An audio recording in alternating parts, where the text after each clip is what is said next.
Welcome to On the Chain. This is Jeff here hosting On the Chain. What do you know? Tonight, today, this morning, whatever day it is, we're going to be talking about XRP a little bit. Going to get into the SEC v. Ripple case a little bit. There's some interesting tweets from John Deaton that we have to get into. There's some interesting discussion over settlement, SEC v. Ripple settlement. We have to get into that. And you know what is unchanged is that crypto still equals freedom. And I've been seeing a lot of discussion and discourse all around about utilizing digital assets in a war zone. And that's also, very timely considering what's going on. But there's such a much bigger picture as far as what we're seeing unfold in front of us. Infrastructure, gas prices, inflation. It's just everything is out of control. Yet the crypto space, the blockchain space, the digital asset space seems to continue churning and churning and churning, making more and more progress. And that's what we love to cover. That's what we love to talk about. And that's what we're going to be talking about today. So if you guys are ready to kick this thing off, I am definitely ready to kick this thing off. So let's go.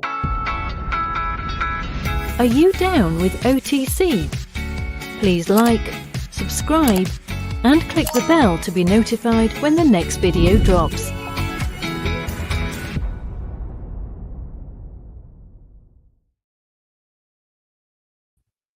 All right. That was very weird. That was very, very weird. I don't know why that didn't work. Very strange. Very strange indeed. That was our outro. That was not our intro. So let's start it off the right way, shall we? I don't know. I don't know how that happened, how that got reorganized there, but let's kick this off the right way. Welcome to On the Chain.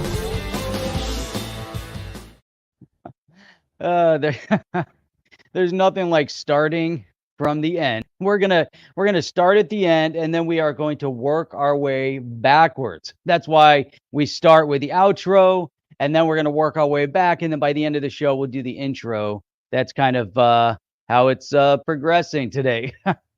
So, want to give a huge shout out to Susie Cuccia, big supporter here on the chain. Great to see you on. What's your timeline thought on when this will settle? We'll not hold you to it. Just wondering what you're thinking. That's a great starting point. And we'll get into that. And we're going to open up some tweets by John Deaton that will actually help us move along this thought process to answer that question, in and around that question, I should say, without a very specific, here's where the end of the case will be. I still don't believe that there'll be a settlement. So that's what we also have to dig into this idea. And then Chip and I have discussed that multiple times, settlement or, finality to the case. And I'm looking more for outcome via judge decision, which might push it to a higher court, might not. But if it does push it back to a higher court, if in fact we see a victory on the side of Ripple, and does the SEC then push it for a higher decision? Do they try to appeal the judge's decision? What happens at that point? One of the things that we played the other day was Gary Gensler talking about losing lawsuits, that you have to bring as many cases as possible with the understanding that you'll have losses. Now, I think that has, problem issue kind of written all over it, that if you're going to just bring arbitrary cases knowing that you're going to lose. And that's one thing I talk to attorney friends of mine, and they say when they go in front of a judge, and if you're bringing a frivolous case in front of a judge, that doesn't reflect too positively on you. But I believe that also can lead to all sorts of other issue when you bring frivolous cases. So now if we see the SEC discussion over frivolous cases, knowing, because essentially they know they're going to lose, meaning that they don't have the goods, they don't have enough to back it up, they're not bringing enough fact to the case, then why are they throwing out the accusation with the pre-knowledge that they're going to lose? I mean, that to me, Gary Gensler is not an attorney. I'm not an attorney, but I can read the messaging on that Gary Gensler obviously making a big misstep from that regard. And it does, again, definitely have all sorts of troubling issues written all over it.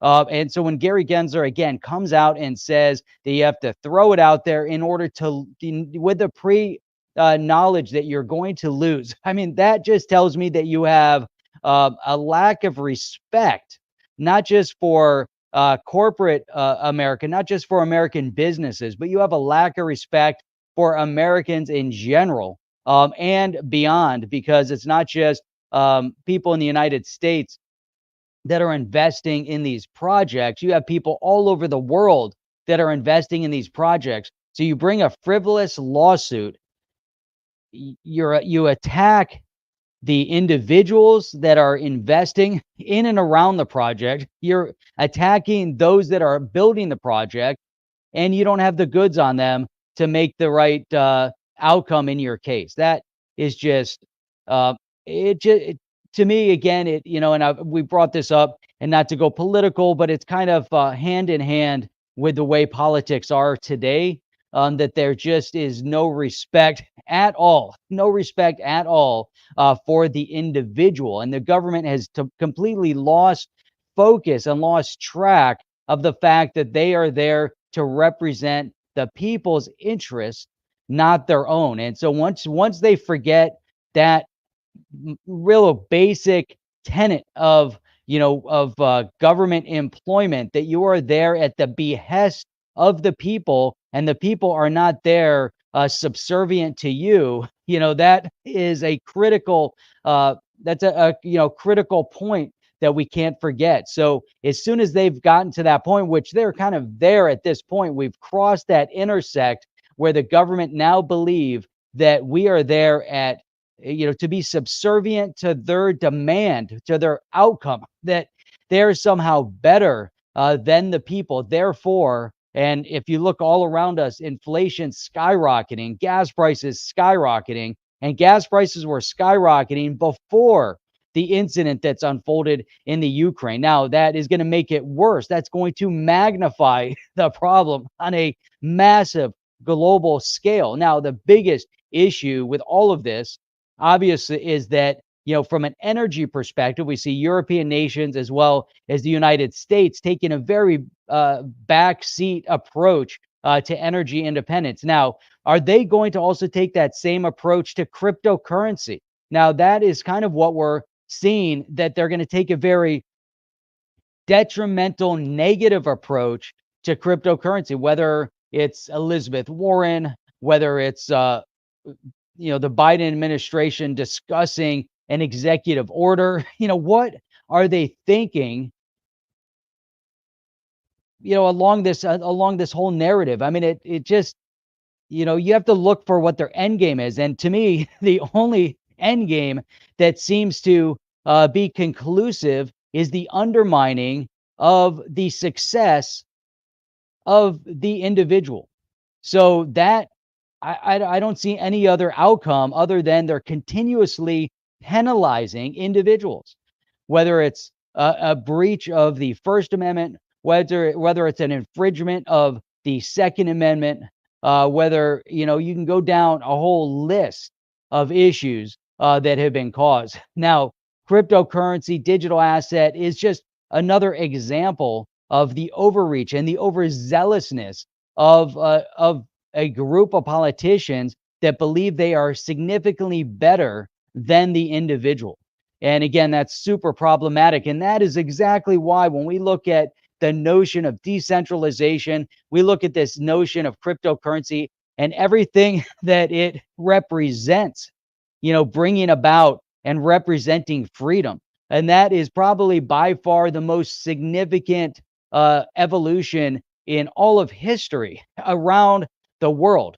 And so we're seeing, glimpses of hope from all parts of the world that they're achieving, or at least they're able to tap into this notion of achieving freedom, freedom of the individual, free economic freedom, political freedom, what have you, through obtain the availability, or the let's leave it at the availability of cryptocurrency and this blockchain technology.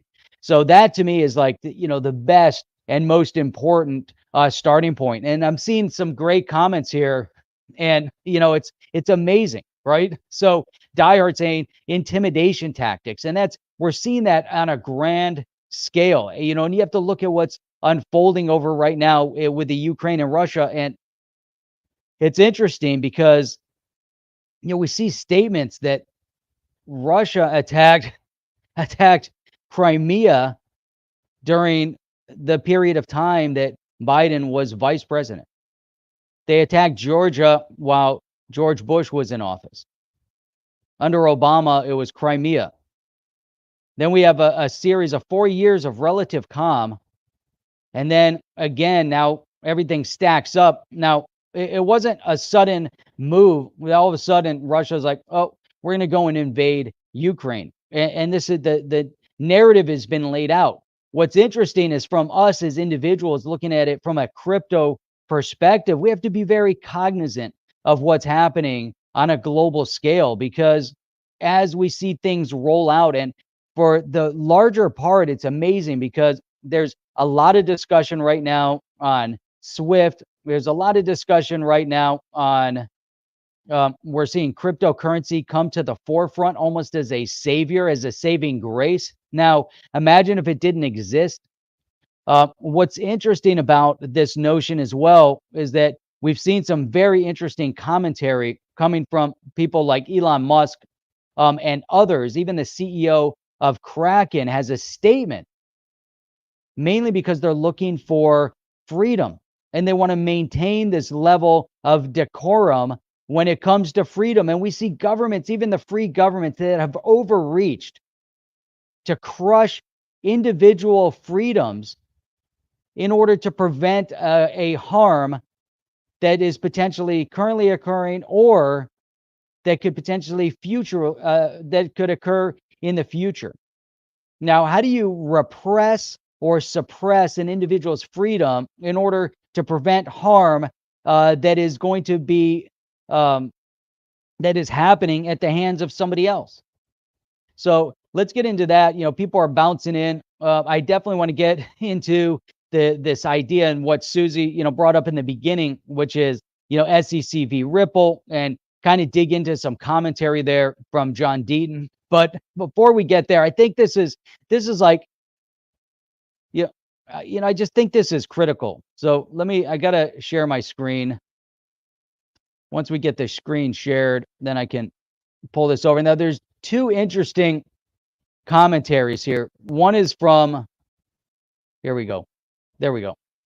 So one is from the CEO of Kraken. Now, this is Jesse Powell. Now, before I move on, espresso. If you didn't get your espresso yet, you better run and grab it, because we definitely need it. It's good. Robust. It's rich. It's got a good flavor to it. Hits you nicely.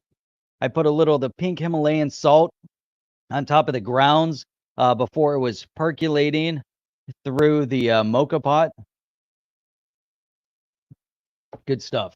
So anyhow, so Kraken CEO Jesse Powell responded to calls for his company to freeze the crypto assets of Russians amid its attack on the Ukraine. Now, he could fall in line with how we're seeing big tech, mainstream media, once again, silencing individuals around the world, and they're making the determination and decisions to silence. This is coming from big tech. Now, obviously, we're seeing, big response and calls for them to shut down crypto assets of Russians, individual Russian citizens. You're not talking about singling out through sanction maybe some of the big oligarchs. We're talking about shutting down access to Russian population. Now, this is interesting because Jesse Powell has a very interesting statement, as does Elon Musk. Now, Ukraine Vice Prime Minister Fedorov has asked all crypto exchanges to freeze the accounts in a bid to further challenge Russia's resource and stop the war. Now, why is this a fallacy? Why is this request fraudulent on its face? Whether it's coming at the behest of the Ukrainian government or it's coming at the behest of the US government. And mainly, why this is a fraudulent request to have these digital asset exchanges frozen for individual Russians is because of the fact that Russian oil is still flowing untethered at the highest rates possible as gas prices are surging through the roof, as the price of the barrel is surging through the roof, and money is still being transferred over to the Russian government.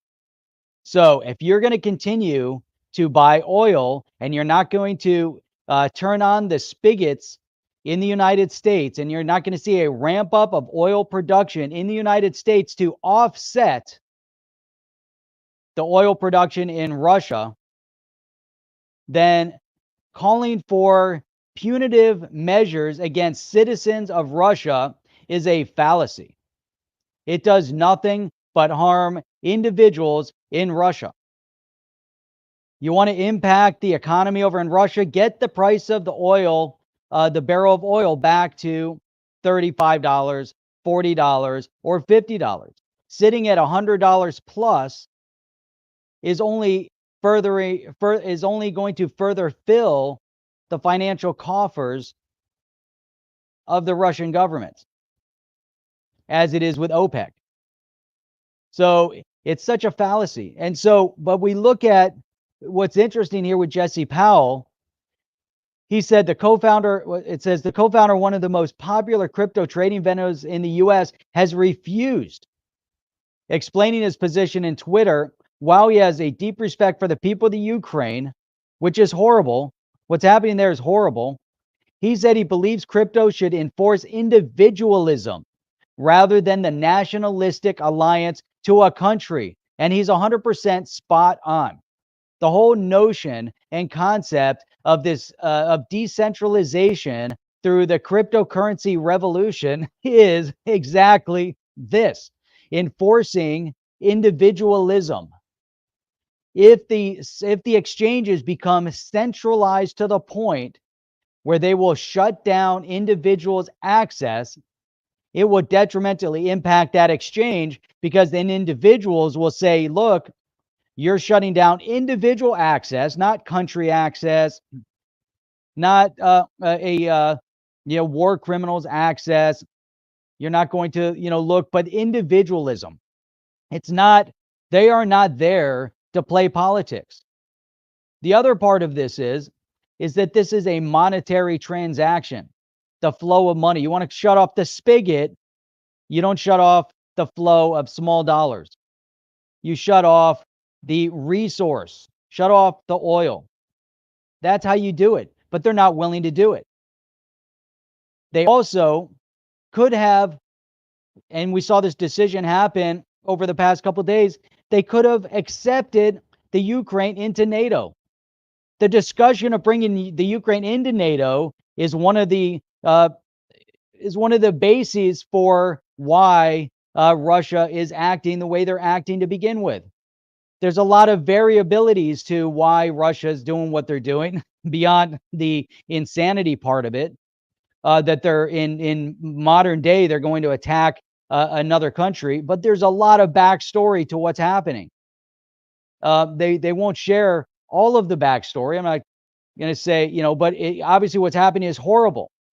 But why don't they put the full backstory? Why don't they tell us this, the whole notion? Why aren't they continuously harping on this fact that if you want to shut down the war effort, shut down the flow of money that's coming through the sale of oil? Why is Germany dependent on Russian oil? Why is the U.S., why was Biden begging Putin for more oil? Why is it okay for Russia to produce oil, but it's not okay for the U.S.? Why is it okay for China and India to pollute the environment when they have approximately 50% of, a little under 50% of the world's population, and it's okay for them to continue to pollute the environment, but it's not okay for us to drive gas-powered vehicles?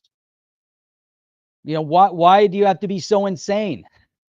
Why do you have to have such stringent regulation when everybody else is taking advantage of it? And then you're still feeding the beast. It's not like, hey, you know what, Russia, we're done with you. We're not going to buy your oil. No, they're ramping up. They're begging for their oil before this happened. So why now is it the responsibility of Kraken to now shut off the flow of crypto trading to individuals within Russia, to citizens? It makes no sense. It's a complete overreach by the governments. And I get it. You know, Ukraine is in a tough spot, and we don't really see the world that, you know, they're sitting back relatively silently. They let this happen. Granted, you have Russia as a nuclear power, but if they really didn't want them to attack, they could have stopped it.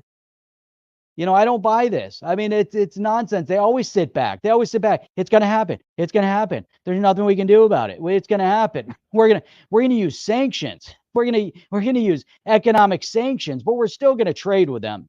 We're going to shut off their access to SWIFT. Oh, but not when it comes to their oil, because, you know, we still need to buy their oil, the only commodity that they're trading. I mean, it's just asinine, right? It just, this stuff, it just doesn't make any sense. So, all right, let's see. And you guys are throwing up tons and tons of comments here. You know, I gotta get back. You know, I gotta get to some of your comments here, but let me get through this one. So he said, besides, if we're going to voluntarily freeze financial accounts of residents of countries unjustly attacking and provoking violence around the world, step one would be to freeze all U.S. accounts, he writes. Interesting. As a practical matter, that's not really a viable business option. So imagine this. Imagine, regardless of what side, you know, that, you know, has to be debated in different circles. But imagine, from a global perspective, they start deciding, hey, you know what? I don't like what they're doing. They invaded that country. Don't like it. Was it warranted? Not warranted? Doesn't matter. But we're going to shut off the citizens' access to everything. We're just going to shut it down. We're not going to, you know, we're going to punish the people. So, and he's saying it's not a viable business option. I mean, it's you know, it's absurd at this point. At this point, he said, I'm a Russian, and I was really heartbroken when people suggested freezing our crypto. Oh, no, sorry. His comments received widespread support on Reddit crypto forum. I'm a Russian and was really heartbroken when people suggested freezing our crypto. We never wanted war. Putin is the reason we're suffering. One user wrote on Reddit, down the streets, we're also protesting against this invasion. So why wouldn't you want to help them? Why wouldn't you want to help them protest further? Why wouldn't you want to help them try to stop it at home? Powell said he will only freeze the accounts if he's legally required to, a possibility he believes could be imminent as Russian attacks continue to intensify. Many Russians have already invested in crypto, and the country ranks 18th globally. It's also interesting, there was some discussion over Russia accepting cryptocurrency as legal tender. Really interesting, because that was happening. That was all happening recently. So it's so crazy, you know? I mean, the whole thing.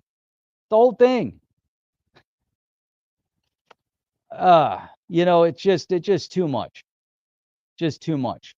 I want to give a quick shout out to all of our members. So we have some big supporters here on the chain. Obviously, Susie threw out a big support right in the beginning, and we're going to get to that question now. We're going to start getting into SEC v Ripple. Actually, I got to throw up the Elon Musk thing, and then we'll get to it. But want to give a shout out to Liz Taylor. I feel it's an inside job to bring the U.S. and West to its knees. Liz, big supporter here on the chain as well. But I guess start off here. U.S. buys oil overseas. Not an attempt to regain energy independence. U.S. buys goods overseas, allowing China to control supply chain. U.S. drives innovation overseas. U.S. drives manufacturing overseas. This is a continuous, ongoing negative narrative that we've seen unfold for decades, that the U.S. overall has pushed our manufacturing into the hands of those that don't care about EPA regulations, they don't care about the environment, and they don't care about individual freedoms.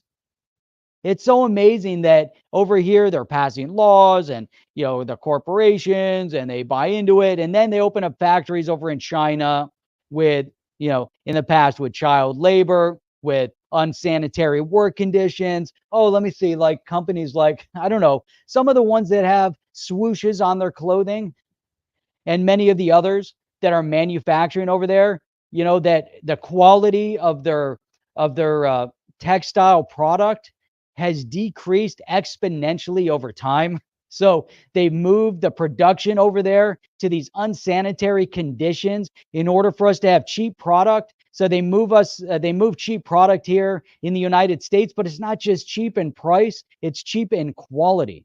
So they cheapen the quality, they lessen the quality, they increase the price point, but yet they still push the goods because people are blinded by the insignia of a product, and they have to have that product. And the companies understand that you need to have that product brand name, and you have to run around with that brand name. So they cheapen the quality and the price and the production, and yet they move it all to another country, and that other country is then pouring goods into this country. That country is stealing intellectual property rights, stealing over the years, just theft. Unbelievable. I've heard stories of factories from some of these big swoosh type companies where the legitimate product was going out the front door and the illegitimate product was going out the back door. Same product. Maybe they put the swoosh upside down or leave the swoosh off of it, but same product. Stealing intellectual property rights, stealing all sorts of things. And yet we were okay with it. We sat back and we were okay with it. And they dump product. It's amazing to me. Cryptocurrency is a methodology of freedom. It allows people to have a voice. It allows people to take control of their voice. And yet they, obviously want to try to crush that as well. I mean, it's crazy, right? It's amazing to me. It's amazing to me. So I'm looking down the list here. Let's see what else we got. Yeah, there you go. See that? Metal Chew said, bro, someone got to let Biden know now's a good time to reopen the Alaskan pipeline. We had energy independence. You know what that means to have energy independence? You know what that means to put ourselves above OPEC for the first time in history, when we're on the path to being massive, major exporters of energy around the world. You know what that means? That is so significant. You know what this administration did is they jeopardized the security of every one of you out there. Doesn't matter what part of the world you're in. And by the way, why don't you give a quick shout out where you guys are tuning in from, because we have people tuning in from all over the world. Give us a quick shout out. That'll be awesome. Just let us know where you're from. But they've jeopardized the freedom and safety and security of people all over the world by crushing U.S. energy independence, crushing it. Over burdensome regulations, making it almost impossible at this point to produce energy in this country. And they're now trying to pass bills to push and force the hand of this administration to reopen that, because that energy is so significant. You see what they're doing up in New York. New York, they're going to try to ban Bitcoin mining, right? They're going to make it almost impossible to mine Bitcoin up in New York.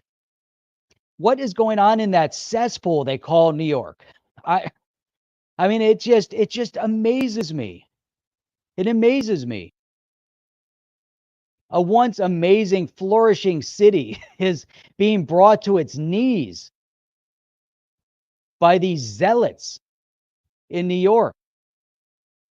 Our borders are being flooded by people coming from the Northeast, flooding down into Florida, begging for freedom. They want financial freedom. They want freedom to live. They just want freedom, right? And here they come. Why did they destroy New York? New York has a horrible governor. New York City has a horrible mayor. Most of New York isn't like that. I remember living in upstate New York. It was beautiful up there. And most people are conservative. Most people just want to live. You know, then you go to New York City, and it was a clean place at one point. Of what's happened?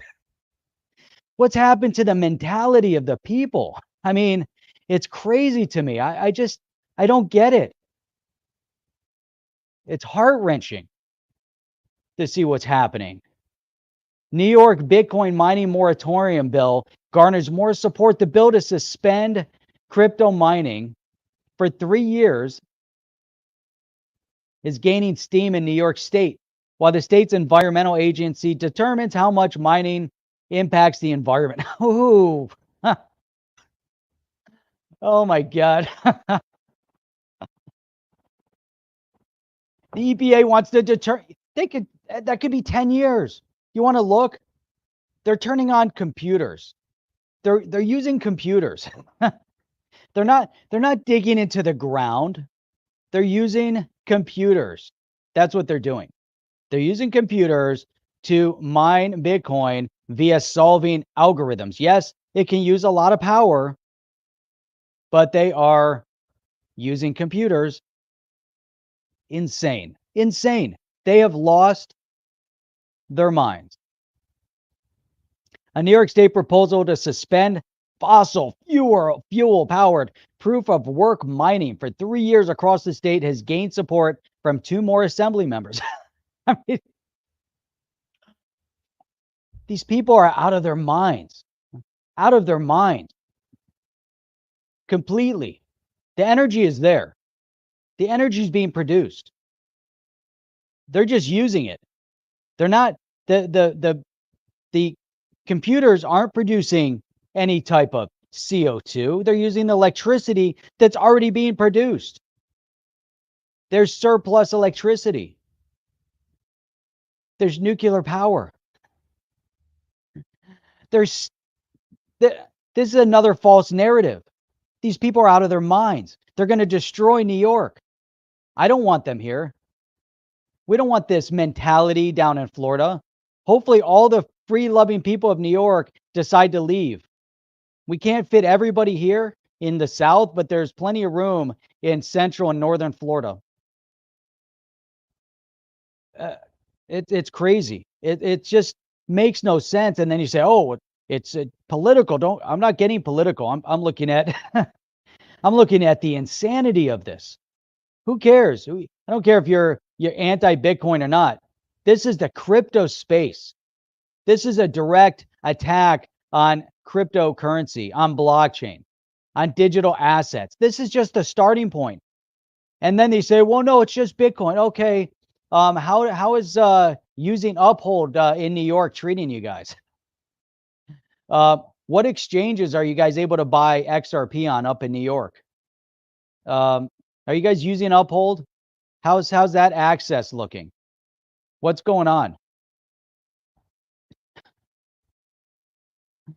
Oh my God. In addition to the 3-year suspension of mining at former fossil fuel power plants, the The bill would require the New York State Department of Environmental Conservation to assess the state's crypto mining industry.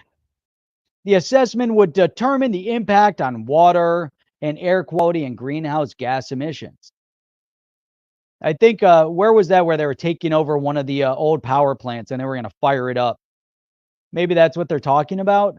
They're talking about that old power plant and they want to make sure that the power plant itself is meeting EPA guidelines. Well, that has nothing to do with cryptocurrency. It has nothing to do with crypto mining. If you're focused on that power plant, hold them by traditional current laws. I mean, it's so crazy, right? Oh my God. Let's see. New York State Rep. Anna Kellis said in February that the information from the New York State Department of Energy Conservation assessment would help determine whether an outright mining ban would be in order. If that's what's necessary to ensure that the industry does not prevent us from reaching our climate goals. What a moron. Who voted this person in? Who's up in New York? Why in the world are you guys voting someone like this into office? Like, what's wrong with you guys?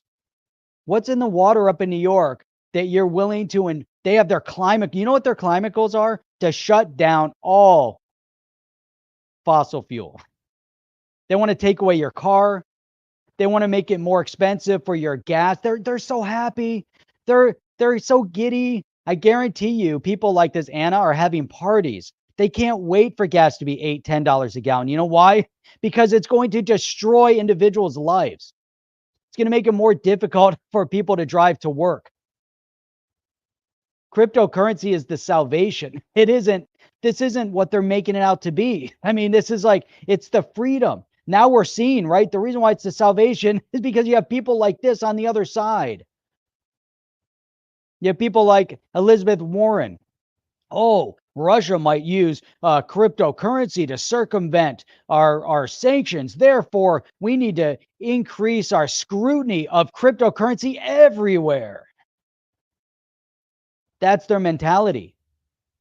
Remember that voting has significance. Regardless of what country you're tuning in from, we have people tuning in from everywhere. I saw someone that said they're in from Denmark. We got people in here from all over Europe. We have people here from Australia. We have people here that tune in from Africa. We have people here that tune in from South America. We have people that actually tune in from New York and California, if you can believe that. Amazing, right? Gubernatorial candidate Williams has also voiced his support for the legislation due to environmental concerns and what he perceives to be the harmful economic impact of the mining operation. Ooh, economic impact. Harmful. Are these people are insane. Insane. Now, is this going to help and push the price of XRP up, or is this going to be more detrimental? This is detrimental to the space at large. Proof of work crypto mining requires the use of computers specifically designed. Yes, we know. We know what it is. The environmental impact of proof of mining has been a key talking point of environmentalists for years. Holy crap. These people are out of their minds. I swear to God. Oh my God. And then you have companies like down in Texas that are using the surplus. They're using the burn off. They're figuring it out technologically. New York just doesn't want to be in business. New York is chasing everybody out of business. Who would want to live in New York? Who would want to be in New York State? New York State used to be awesome. I used to love upstate New York. It was so amazing. When I was living in Detroit area, I used to drive to New York once a month. We used to go to upstate New York. I loved it up there. It's the best place ever. You know, just to get away. It's quiet. Go through like Rochester, get to like Buffalo, go, you know, just the wineries in the Finger Lake region, you go into Syracuse. You've got, you know, it's just kind of a quiet college town kind of environment, even though the college kids were a little bit outlandish, you know, but just beautiful up there. But they've lost their minds. They've lost their minds. Holy crap. It's crazy. It's just, Oh my God. It's insane. I just feel so bad for people in New York. It's just going to get worse. It's getting worse. Not going to get better. We got to look at what's going on. Got Richard tuning all the way in from Pennsylvania. What's up? And proof of work doesn't even matter. I don't care if it works, it doesn't work. Doesn't matter to me. What matters is that the government is passing severe restriction on a member of the cryptocurrency family, on the originator, right? So whether it works or doesn't work, Bitcoin is the foundation of all of cryptocurrency. That's where it all sprung out from. So if they take punitive measure against Bitcoin, imagine how that's going to reverberate through the entire industry. The entire industry. These are all what they call dog whistles, right? The dog whistle is that they're going to attack in one little area while Elizabeth Warren is attacking the entire industry. No knowledge, zero knowledge is what we see. It's crazy. It's crazy. But you know what we also have seen, right, is that with the Ukraine invasion, we see that China is increasing, speeding up their plan to try to insulate the US dollar globally on a global scale. This is a multi-pronged financial attack that has been going on for years. The past 2 years was the beginning. Nullify, pacify, shut down economies on a global scale, which they did. Not in Florida, but they did in other places. Thank God for cryptocurrency and the decentralized nature of it, because the past 2 years has been amazing for cryptocurrency all over the world, something that the governments just didn't anticipate. They figure if they're going to crush you economically, you're not going to move into crypto. Yet more money flooded into crypto in the past 2 years than ever before. More money was made in crypto in the past 2 years than ever before. More focus on digital asset and blockchain over the past 2 years than ever before. And that's what's interesting. That's what's amazing. It's so impressive. And we have to all, around the world. I love the fact that we have people tuning in from all over the world, because that gives me, just such motivation. That just tells me everything that I need to know, that people all over the world are craving the exact same thing. Everybody wants financial freedom. People want freedom for the tyrannical operations of and overreach of zealots within governments. We happen to have a constitution in the United States that gives us the freedoms, that protects individual rights and tells the government what they are not allowed to do. Yet we have individuals within government that want to ignore the Constitution and the words that were written so many years ago. This Constitution should and can be applicable to people all over the world, because it allows for those freedoms. Yet again, now big tech is stepping and squashing those freedoms at every turn. We have mainstream media and big tech that's shutting down access to media over in Russia. I mean, it's just crazy to me, right? It's just crazy. And then you get your buddy. I promise we're going to get to this Deaton tweet here in a second. Sorry, I kind of got sidetracked on all this other stuff. But we look at this. Crypto platforms that don't register with the SEC do business outside the law, Gensler says. Wow. That is a friendly environment to building business. You're operating outside the law. Coming from the guy that went to MIT that can't leave his living room. Oh my God. This is crazy. Crazy stuff. I don't know. Anyhow, all right. Let's get to the other. We'll get to Deaton here in a second. Now, look at this. I saw this stuff come up, and this has been all over Twitter. And I'm looking at it. Hang on.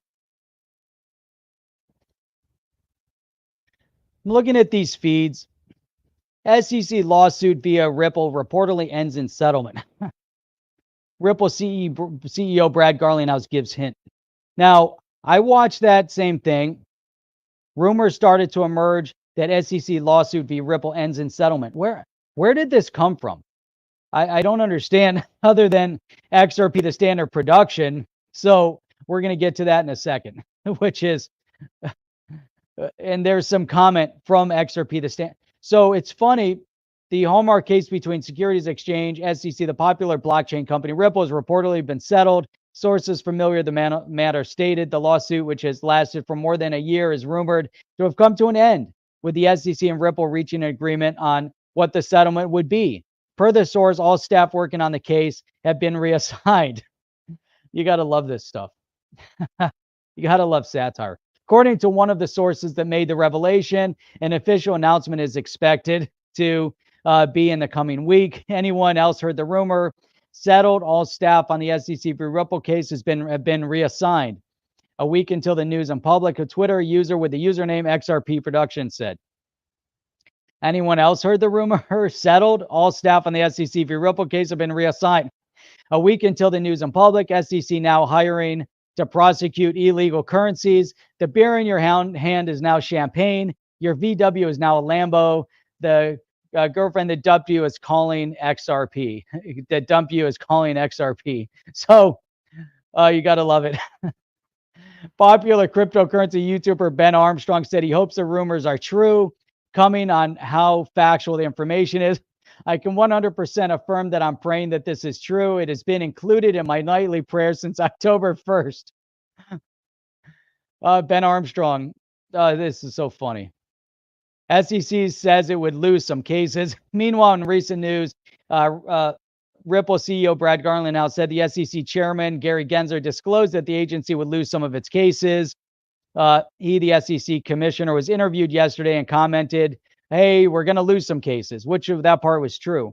While it's not clear whether Gensler is referring to the Ripple case, there is a tendency for his comments to be affiliated with a blockchain company. And then Ripple CEO said, I was meeting with Chairman Clayton. I met with SEC commissioners. No one ever once said XRP is a security. Spot on. That's true.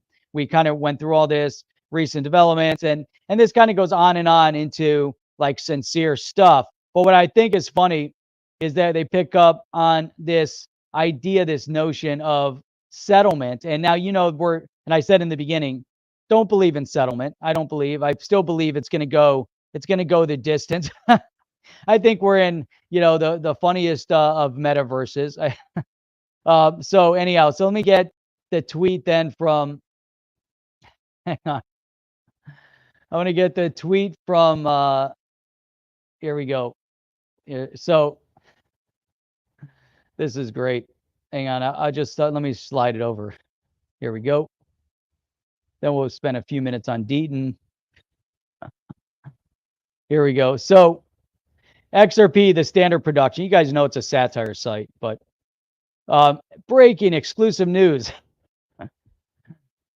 Ripple SEC case officially over, says story about tweet, which satires other tweet. The groundbreaking SEC case against blockchain payments company Ripple has officially settled Thursday, according to a story from online crypto news site MostTraded.com, which referenced a tweet from XRP Productions, which satirized another tweet about a rumor the case had settled. So it's so hilarious. It's all satire, but it was satire and then picked up. I won't believe it till the article about the tweet is satirizing an article about how a tweet satirizing a tweet comes out. Then I'll know it's real. Don't forget BitBoy's unrevealed source, Ripple, who has guessed a settlement every month since September last year, also has to confirm it. You gotta love it.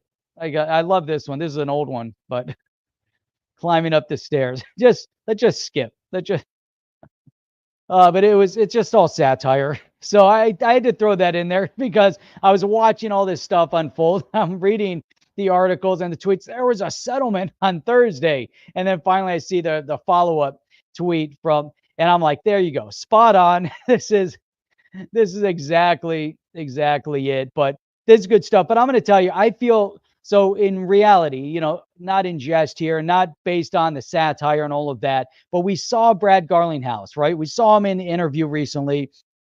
Very, very confident. We saw Gary Gensler talking, in which we talked a lot about earlier, talk about losing lawsuits. Why now? Why is he talking about we got to just throw stuff out there and we're going to lose a lot? Okay, you're going to lose a lot. So we're just waiting to see exactly how he is going to lose. And he's going to lose a lot. And he's going to lose big. The SEC, they don't have the goods, right? And John Deaton knows they don't have the goods as well. So I just want to go. We're going to start. This was all from yesterday. Check it out. So these are good tweets. So here we go. So John Deaton. So Digital Perspectives was saying, John Deaton, other than public ridicule or commenting how poorly done your legal work is, which, can you believe this commentary? Have any of these people offered an ounce of assistance? Maybe time to publicly audit these associations that claim they represent the entire space. So, it's crazy, right? Because we see, at the SEC, they came after John Deaton independently, right? Independently. But John Deaton, Brad, there's been no contact. Anyone who reads my very unusual writ of mandamus and analyzes it solely within the four corners of the document, while only reviewing mandamus case law, fails to see the big picture. Filing the mandamus was a strategic move designed to force a response. That response provided a de facto invitation to file the motion to intervene or seek amicus status.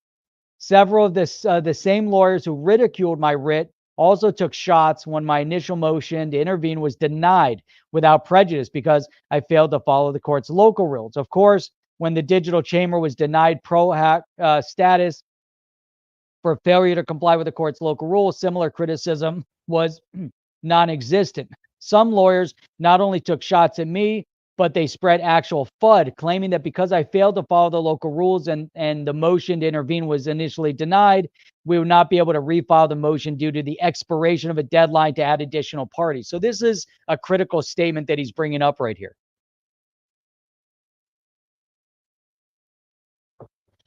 Now, John Deaton has been ahead of this the entire way, which is just outstanding, right? It's just outstanding. So this has just been, so anyhow, so this right here, when he talks about, they wouldn't be able to refile. So he follows up. I remember the doom and gloom those comments caused some XRP holders because of that FUD. There are tons of FUD spread, and they did come after John Deaton directly. I went on the chain. Yes, he did. Came on the chain, and John Deaton, when he first filed, we reached out to John. We said, look, you're filing this. This is big news. You got to come onto the podcast. Got to sit down with us live, and we're going to discuss this. We're going to workshop this. We're going to dissect it. Since then, obviously, Deaton has become very known in the space. Obviously, massive lawsuit against the SEC. Obviously, very outspoken. Very, very critical. Came on the chain with myself, Jeff, and Chip to explain to people the deadline to add additional parties didn't apply to us and applied only to the SEC and Ripple, which is exactly what happened. When people called in asking why those things being said, I was honest and said some of the lawyers making such comments wouldn't recognize a courtroom if they're standing in it. And that's true, right? Because here's what he points out. There's two types of lawyers, those that do, those that criticize those that do. There's many lawyers out there that never go into court, right? They just do work behind the scenes. Not knocking them because, it could be very important work. That's great. But John Deaton, as far as my legal work related to this case goes, I will admit the following. 1, am I over my head? Sure. 2, am I understaffed? Absolutely. 3, while serving as amicus counsel, must I still make the payroll for my 12 employees? If I don't, I'll be more understaffed. Yes. He's been doing this all with zero money, taking nothing, doing this. And when he came on, he discussed why he had to file, because he saw the overreach. He saw that they were doing the wrong thing. And this doesn't just impact the United States. This just doesn't impact XRP. This will go and is so much more far-reaching, right? And it's so much more, right? Why doesn't the rest of the world just gang up on the U.S.? Why is that? Yeah. So this impacts everybody around the world, everybody. XRP is bucking the rest of crypto. It's up while everything is down. That's cool. XRP.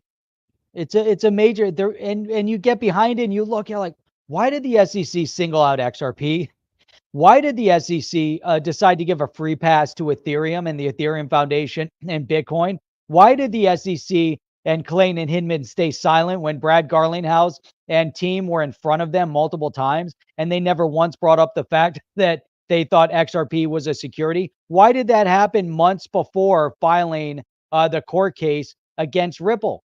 Why didn't they say anything? Why did they remain silent? Why did 8 years go by and the SEC said nothing while investors all over the world were buying XRP on the secondary market? Why did they never bring it up once?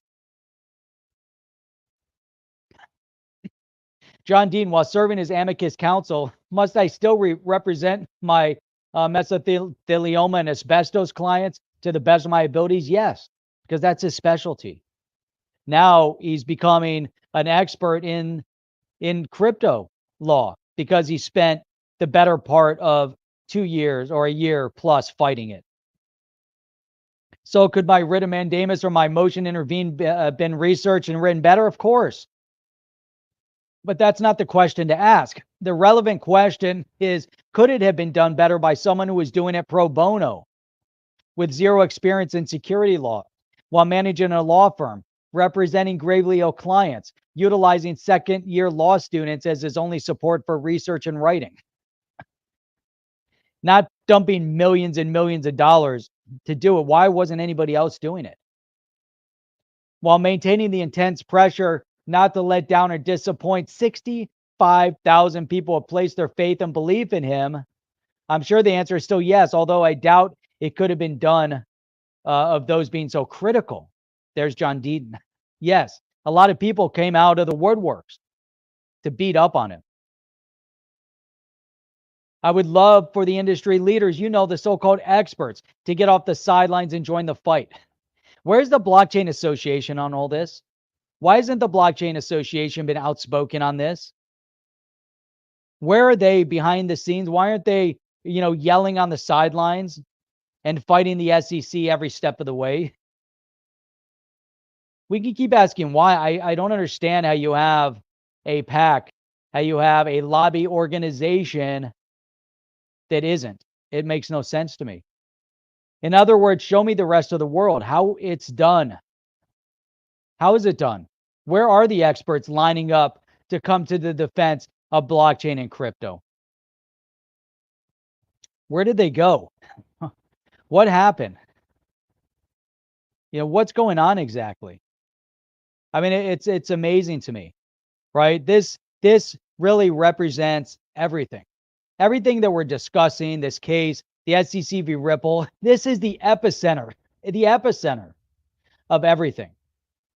And now we're seeing that cryptocurrency and blockchain even holds more significance. Before we talked about significance for countries like El Salvador, for countries like Venezuela, for countries like Lebanon, for people in Syria, for people maybe in Turkey, for people in Africa, obviously for people in the United States, for people all over the world. We saw the significance of it recently when we saw the zealot Trudeau decide to shut down financial access to his individual citizens in Canada, trying to crush them financially.